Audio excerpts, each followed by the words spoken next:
No Child Left Behind was initially legislated in 2002 for 5 years and has been temporarily extended but not officially reauthorized. No Child Left Behind was the Bush administration's reauthorization to the Elementary and Secondary Educational Act. In early 2010 and again on March 14, 2011, President Obama said that he will seek to reauthorize No Child Left Behind.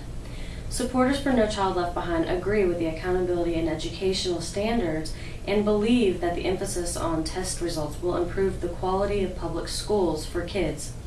Supporters also believe that the initiative behind No Child Left Behind will set standards and provide resources to schools regardless of wealth, race, disability, or language. While No Child Left Behind was designed to boost academic improvements, it ultimately proves to be a powerhouse for incentive-driven teaching and stifles the creative teaching we all knew growing up. While the program ascertains realistic goals, it does not provide for realistic means to reach those goals. Instead of tracking progress from point A to point B, they rely on standardized testing at one point at a time in the given year and spend the rest of the year teaching to test, instead of teaching to learn and grow. Based on scores from schools in the surrounding area from Spring ISD, Klein ISD, and Conroe ISD, the test results do show a minimal improvement over time, but the gaps in the scores still remain.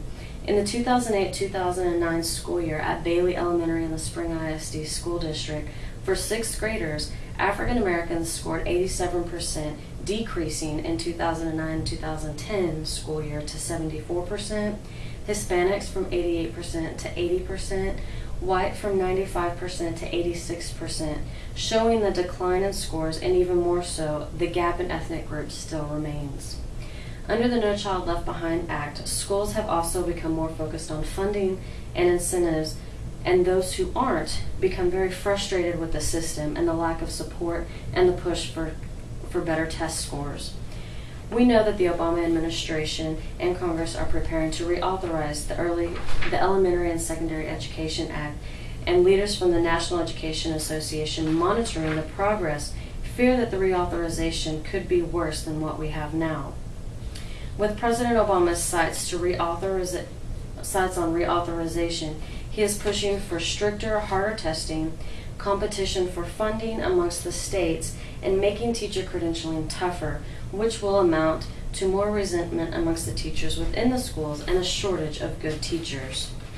The federal government is not a school board. Congress needs to focus on how they can help our nation's public schools and deliver an elementary and secondary educational act we can support.